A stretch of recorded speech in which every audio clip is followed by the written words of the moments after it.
సుట్టల్లా చూసిపోగల సుట్టేసుకోవే సీరలా సక్కాని సంటి వాడి. ఇది కథ కాదు, వ్యధ.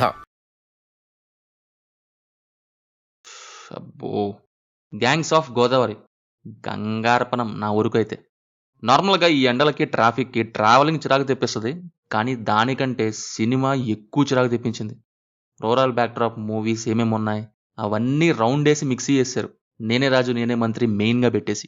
అయితే ప్రాబ్లం మిక్సీ వేయాలనే డిసిషను మిక్సీలో వేయటమో కాదు, అక్కడ రైటింగ్ అండ్ ఎగ్జిక్యూషన్ దగ్గర గ్యాంగ్స్ ఆఫ్ గోదావరి గంగపాలైంది. శివాలెత్తిపోవడం కాదు, శవాలేస్తాయి అన్నట్టుందన్నమాట.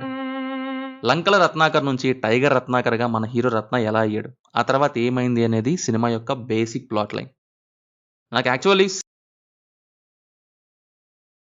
Film gangs of Godavari starring Vishwak Sen, Neha Shetty in the lead roles. ఈ మూవీకి Krishna Chaitanya writing and directing చేశారు. లంక ఏరియాస్ లో సైకిల్ ఆఫ్ వైలెన్స్ ఎలా కంటిన్యూ అవుతుంది, అక్కడ రివెంజ్ కల్చర్ వల్ల ఎలాంటి సిచ్యువేషన్స్ వచ్చాయనే థీమ్ ని ఈ స్టోరీ డీల్ చేస్తుంది. మూవీ చూసాక నా ఒపీనియన్ చెప్పాలంటే నాకు పెద్దగా నచ్చలేదు భయ్య. స్టోరీలో పొటెన్షియల్ ఉంది, బట్ సంహౌ మూవీలో ఆ పొటెన్షియల్ ని ఫుల్ గా వాడుకోలేదు అనిపించింది. Ratna character played by Vishwak Sen Lanka areas లో అల్లరి చిల్లరిగా తిరుగుతూ ఉంటాడు, కానీ తనకంటూ ఒక పేరు తెచ్చుకోవాలనే అంబిషన్ అయితే ఉంటుంది. ఇలాంటి రత్న ఐటమ్ సాంగ్ అంటే బాడీలో ఐటమ్లు కదలాలి ఇన్వాలంటరీగా. Hi guys, gangs of Godavari cinema చూస్తాను భయ్యా.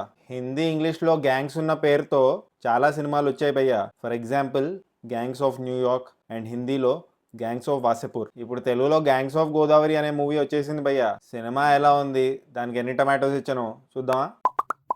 ఒక ఇంటర్వ్యూలో విశ్వక్ సేన్ గారు చెప్పారు భయ్య, బాలకృష్ణ గారు మూవీ చూసి old wine in new bottle అని కాంప్లిమెంట్ ఇచ్చారంట విశ్వక్ సేన్కి. అది యాక్చువల్లీ కాంప్లిమెంట్ లాగా అనిపించలేదు సినిమా చూసాక నాకు, ఎందుకంటే స్టోరీ చాలా ఓల్డ్గా ఉంది భయ్య. చాలా సినిమాలు గుర్తొస్తాయి ఈ సినిమా చూస్తే. సో ఓల్డ్ స్టోరీ తీసుకున్నప్పుడు ప్రెజెంటేషన్ చాలా కొత్తగా ఉండాలి అండ్ చాలా ఎంగేజింగ్గా ఉండాలి cinema. Unfortunately gangs of Godavari అంత ఎంగేజింగ్గా లేదు భయ్య, ఎస్పెషలీ సెకండ్ హాఫ్. ఈ సినిమా ప్లాట్ వచ్చేసి రత్న అనే క్యారెక్టర్ ఉంటుంది భయ్య. రత్న అనేవాడు వాళ్ళ విలేజ్ లో ఏవేవో పనులు చేసుకుంటూ ఉంటాడు. ఆయన బిగ్గర్ థింగ్స్ అచీవ్ చేయాలనుకుంటాడు లైఫ్ లో. సో ఆ ప్రాసెస్ లో బుజ్జి అనే అమ్మాయిని కలుస్తాడు. ఆ బుజ్జి అనే అమ్మాయి ఆయన లైఫ్ లోకి వచ్చాక ఏం జరిగింది అనేది సినిమా. విశ్వక్ సేన్ బానే ఏందండి, తెలుగు సినిమాకి ఇప్పుడు అప్పట్లోనే మంచి రోజులు వచ్చేలా లేవండి. 40 రోజుల నుంచి అసలు సినిమాలే లేవు. అండ్ చాలా నెలల నుంచి టిల్లు స్క్వేర్ తప్పించి ఒక ప్రాపర్ హిట్ కూడా లేదు. సో థియేటర్లు, బిజినెస్, ప్రేక్షకులం మనము అందరం తహతహలాడుతున్నాం ఒక మంచి సినిమా గురించి. సో గ్యాంగ్స్ ఆఫ్ గోదావరి మీద నాకు చాలా హోప్ ఉండే. విశ్వక్ సేన్ చాలా మంచి కథలతో వస్తా ఉంటారు అండ్ సితారా మార్క్ గురించి మనకు తెలుసు. బట్ అన్ఫార్చునేట్లీ పేపర్ మీద అన్ని ఉన్నా కూడా తెరపైన బొమ్మ అంత ఎక్సైట్ చేయలేకపోయిందండి. కొంచెం లాక్ లస్టర్ వేలోనే వెళ్తా ఉంటది మూవీ. అది చాలా చాలా డిసప్పాయింటింగ్ అనిపించింది నాకైతే. బట్